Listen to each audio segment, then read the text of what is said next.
आज हम लोग एक्सरसाइज क्वेश्चन नंबर 2 और क्वेश्चन नंबर 3 सीखेंगे। देखिए, दूसरा नंबर क्वेश्चन है, गुणनखंड प्रमेय लागू करके बताइए कि निम्नलिखित स्थितियों में से प्रत्येक स्थिति में gx px का एक गुणनखंड है या नहीं है। तो इसको हम लोग कैसे कर सकते हैं? जैसा कि हम लोग पहले कल यह सीखे थे कि गुणनखंड प्रमेय क्या होता है।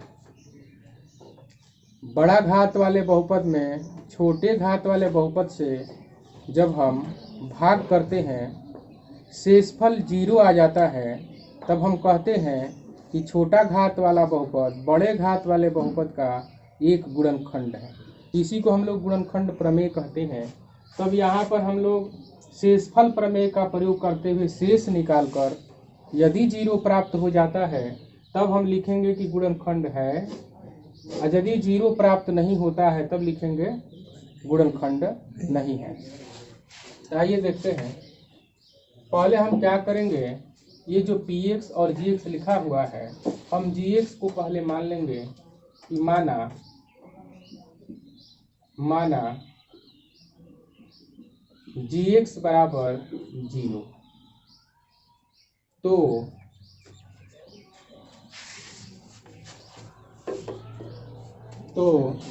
हम इस gx के जगह 0 रख लेते हैं, तो आ जाएगा 0 बराबर x प्लस 1। x को उठा के इधर करेंगे तब माइनस x होगा, इसलिए जो x का मान है कितना लिखाएगा तो 1 होगा, और ये वाला माइनस इसके साथ लगा देंगे। x का मान -1 आया। अब हम इस px में मान रख देते हैं, देखते हैं इसका शेषफल कितना आ रहा है। तो यहाँ मान रखते हैं 2 × -1 का क्यूब प्लस -1 का स्क्वायर माइनस 2 × -1 तो ये 2 गुणे -1 का पावर 3 है, अर्थात 3 बार -1 गुणे -1 गुणे -1 3 बार करना होगा। तो ये वाला -1 ही आएगा, प्लस अब -1 का स्क्वायर होता है तो -1 गुणे -1 प्लस 1 हो जाता है।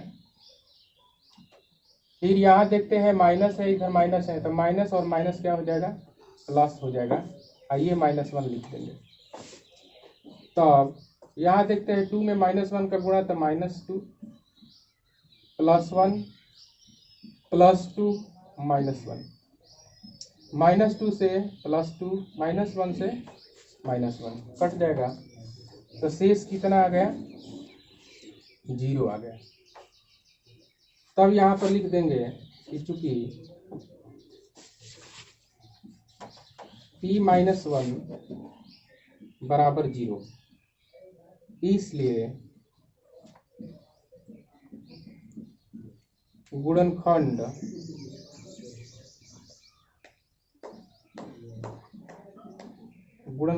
प्रमेय से gx px का गुणनखंड है। बस इतना ये ध्यान में आपको रखना है। इसी तरह से बाकी सभी सवालों को बनाएंगे। देखते हैं क्वेश्चन नंबर 2, इसको उतार लीजिए।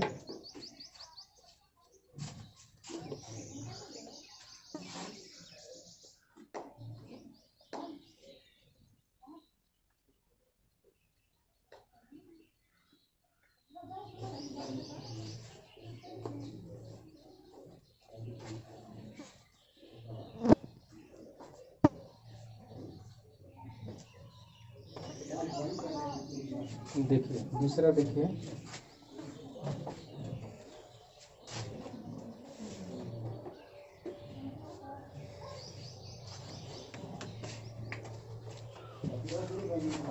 इस दूसरा में भी उसी तरह से हम लोग मान लेंगे कि माना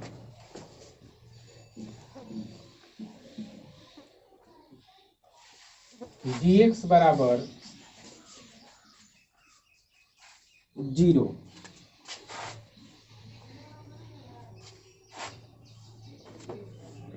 gx बराबर जीरो ले लिए हैं तो x प्लस 2 बराबर जीरो लिख सकते हैं, या x बराबर हम -2 रख सकते हैं। आगे इस -2 को इस बहुपद में रख देंगे और इसको हल करेंगे।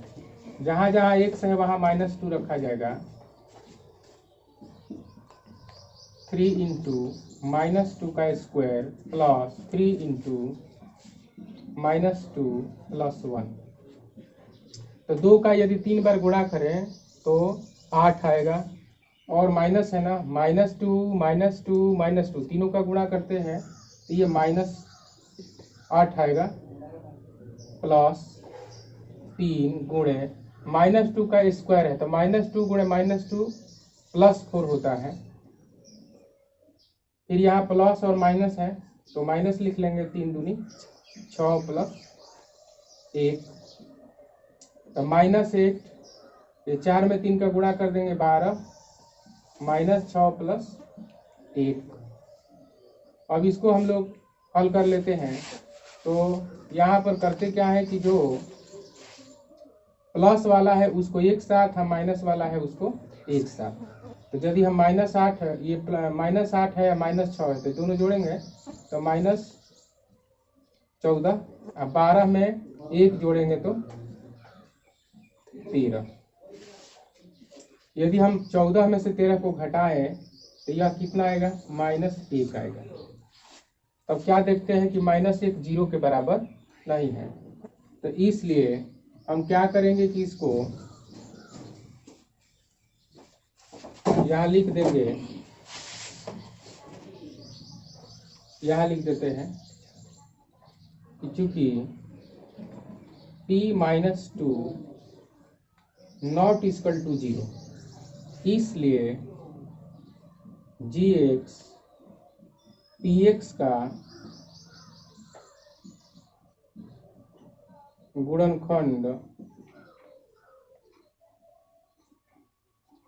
नहीं है। तो ये हमने किया कैसे, तो ये ध्यान में रखिएगा, यहाँ गुणनखंड प्रमेय से, गुणनखंड प्रमेय से ये चीज हमने किया, गुणनखंड प्रमेय से। ध्यान रखिए, फिर से एक बार देख लीजिए, जब भी हमें गुणनखंड का पता लगाना हो तो हम क्या करते हैं कि जो gx है, जो छोटा घात वाला बहुपद है, उसको हम 0 मान लेते हैं। तो इस प्रकार x प्लस 2 बराबर 0 लेंगे तो x बराबर चूंकि +2 है तो उधर जाएगा -2 हो जाएगा। अब इस -2 को बड़ा घात वाले बहुपद में रखेंगे, यहाँ p-2 जहाँ जहाँ x है वहाँ -2 रख देना है। तो -2 का क्यूब प्लस 3 गुणे -2 का स्क्वायर प्लस 3 गुणे -2 प्लस 1। अब इसका हम 3 बार गुणा करते हैं, -8 आता है, इसको 2 बार गुणा करेंगे 4 आएगा, और 3 का 3 ही रहेगा, प्लस का प्लस, और ये वाला माइनस, प्लस माइनस से हम माइनस हो जाएगा, 3 दूनी 6 हो जाएगा, प्लस 1, ये -8, 4 में 3 का गुणा 12, -6 प्लस 1, फिर -14 कैसे आया, तो माइनस माइनस वाले को हमने जोड़ा है और प्लस वाले को भी जोड़ा है, तो -1 आ गया, जो कि 0 के बराबर नहीं है। तो इसलिए हम यहाँ लिख देंगे गुणनखंड प्रमेय से p-2 नॉट इक्वल टू 0, मतलब इसका शेष 0 नहीं आया, और जब इसका शेष 0 नहीं आया तो हम लिखेंगे gx px का गुणनखंड नहीं है। तो इस तरह से हम लोग इसके और सवालों को बना लेंगे जो भी बच रहा है। उसके बाद देखते हैं क्वेश्चन नंबर 3। क्वेश्चन नंबर 3 को देखते हैं।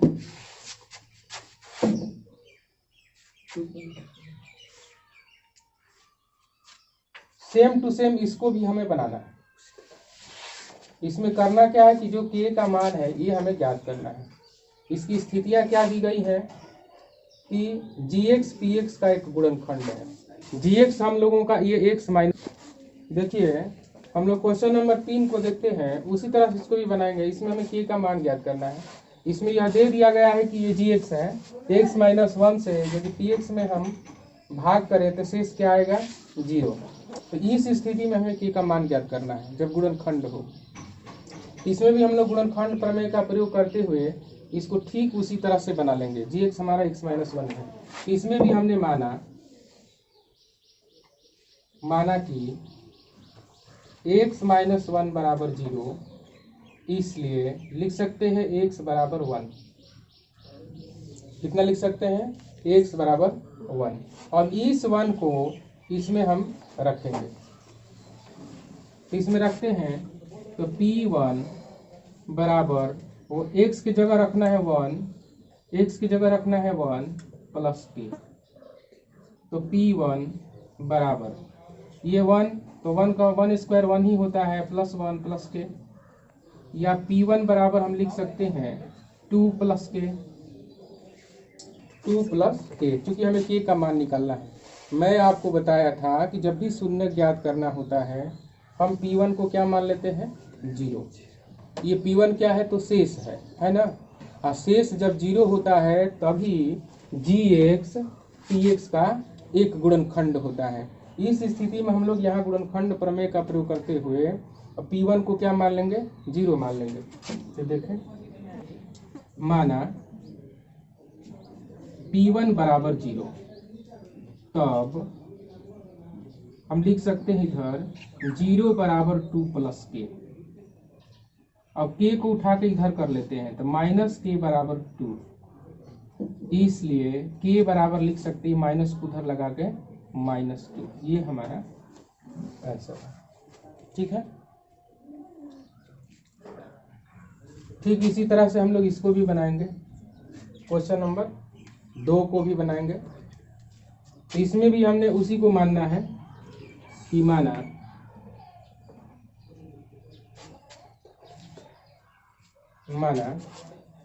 x माइनस 1 बराबर 0, इसलिए x बराबर 1। अब इस मान को हम लोग इस बहुपद में रखेंगे P1, शेष निकालने के लिए शेषफल प्रमेय है।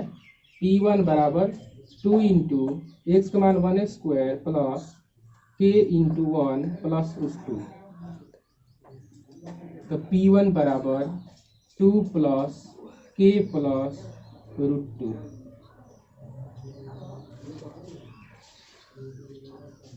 पुनः माना, जैसे इसमें हमने पिछले क्वेश्चन में इस P1 को मान लिया था 0, ठीक उसी तरह से इसमें भी पुनः माना P1 बराबर 0। तो क्यों माना? तो ये ध्यान में रखिएगा, गुणनखंड प्रमेय से। ये ध्यान में रखिएगा, इधर बगल में आप लिख लीजिएगा गुणनखंड प्रमेय से, इसमें भी लिख लीजिएगा। जहां आपने P1 बराबर 0 माना है तो यहाँ भी आपको बगल में लिखना चाहिए गुणनखंड प्रमेय से। तो यदि ऐसा हमने मान लिया तो फिर P1 की जगह हम 0 रखेंगे, तो यहाँ 0 रखते हैं तो 0 बराबर 2 प्लस k प्लस √2 होगा। k को इधर ले लेंगे तो यह माइनस k हो जाएगा, इधर बचेगा 2 प्लस √2, इसलिए इस माइनस को इधर लगा देना है। तो बस हमें लिख देना है k बराबर -2 प्लस √2, ये रहा k का मान। इसी तरह से बाकी के जितने भी मान हैं हम लोग लिख सकते हैं। ठीक है, सभी k का मान ज्ञात कर सकते हैं। और भी इसमें 2 क्वेश्चन, इसमें और भी 2 क्वेश्चन दिया हुआ है, उसको आप लोग बना लीजिएगा। यदि कोई दिक्कत होती है तो हम अगले दिन बना देंगे आपका। देखते हैं क्वेश्चन नंबर 4, एक्सरसाइज 2.4 का 4 देखते हैं।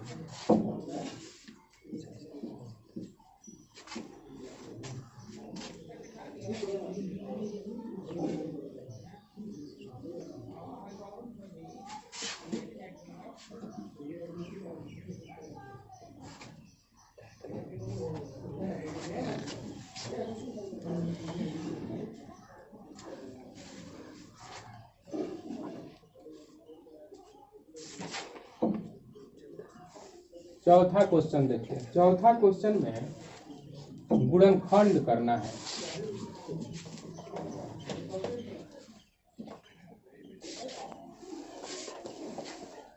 गुणनखंड ज्ञात कीजिए।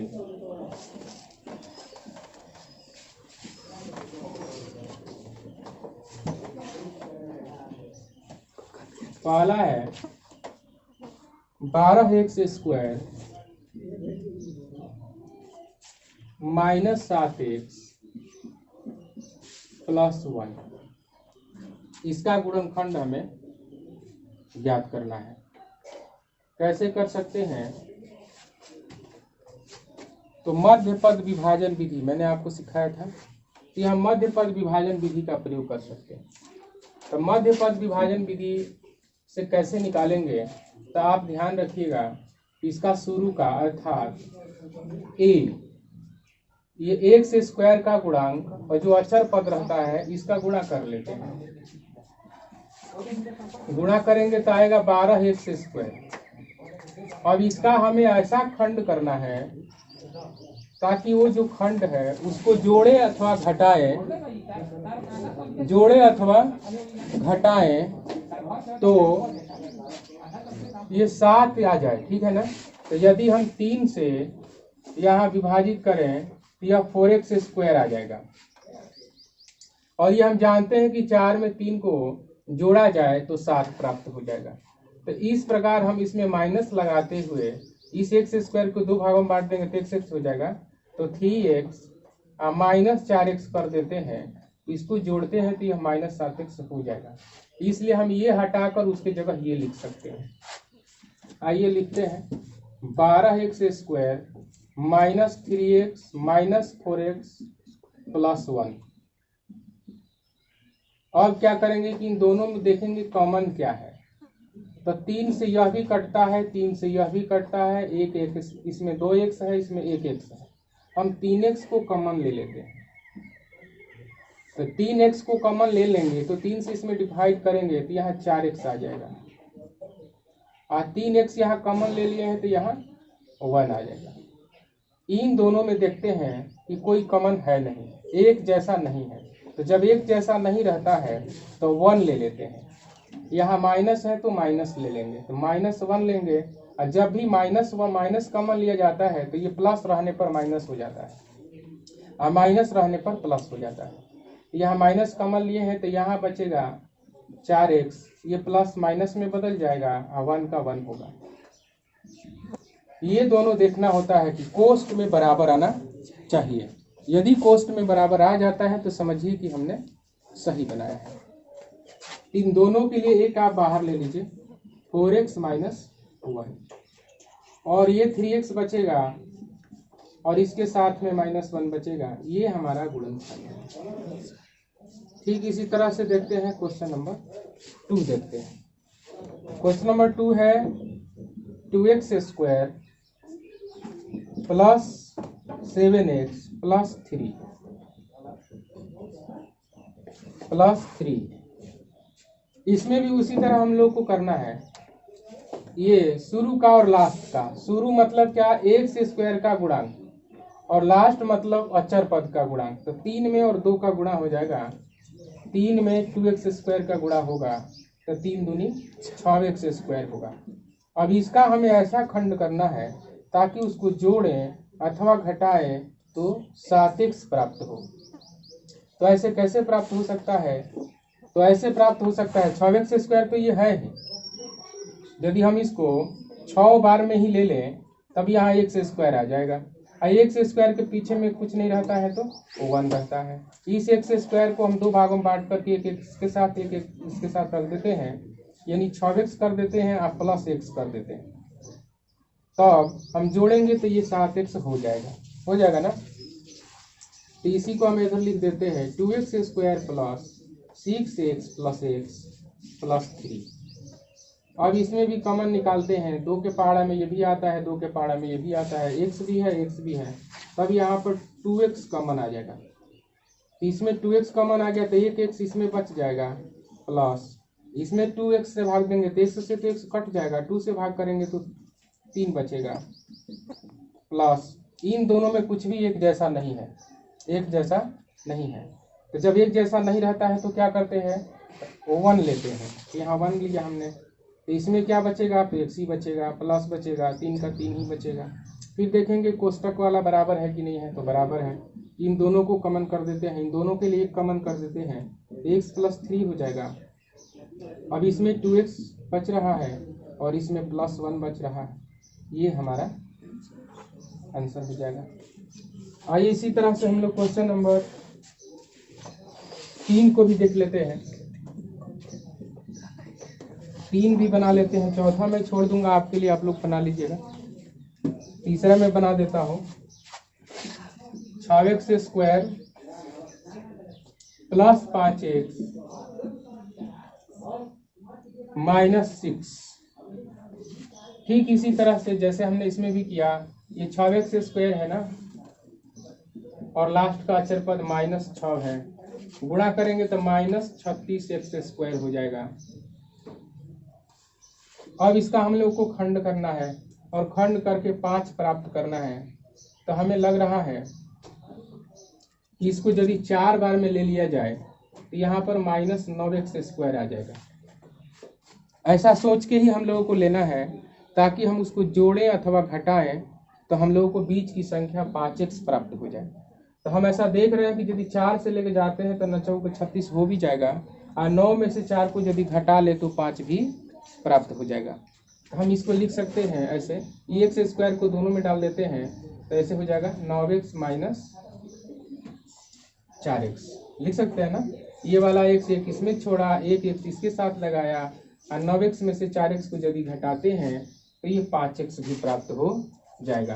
तो इस प्रकार हम लिख सकते हैं 6x² + 9x - 4x - 6। अब यदि हम इन दोनों में से कॉमन करें तो 3 से यह भी कटेगा, 3 से यह भी कटेगा, x तो इसमें है ही, तो 3x कॉमन ले लेते हैं। इसमें 3 से भाग करेंगे तो 2 बचेगा, x से x एगो कटेगा, x एगो बचेगा, प्लस फिर 3 से इसमें भाग करेंगे तो 3 बचेगा, माइनस इनमें दोनों में है कॉमन, क्या है, तो 2 से 4 भी कट जाएगा, 2 से 3 भी कट जाएगा, तो हम इसमें 2 कॉमन ले सकते हैं। 2 हमने कॉमन लिया, माइनस भी लिया है, तो 2 से इसमें डिवाइड करेंगे तो 2x बचेगा, और चूंकि माइनस कॉमन ले लिया गया है तो ये वाला माइनस क्या हो जाएगा, प्लस। ध्यान रखिएगा, यदि माइनस आप कॉमन लेते हैं, यहाँ माइनस रहता है तो प्लस हो जाता है, प्लस रहता है तो माइनस हो जाता है, और 2 कॉमन लिए हैं तो 2 इसमें से कॉमन लिए तो 2 3 6, तो यहाँ 3 बच जाएगा। अब देखते हैं कोष्टक वाला बिल्कुल समान आया है, इसको हम लोग क्या करते हैं, कॉमन ले लेते हैं, तो 2x + 3 दोनों के लिए 1 लिखा, और इसमें बच रहा है 3x और इसमें बच रहा है -2। इस प्रकार ये इस हमारा गुणनखंड है। समझ में आया? तो एक सवाल मैंने छोड़ा है, आप लोग उसको बना लीजिए, ठीक है। Thank you.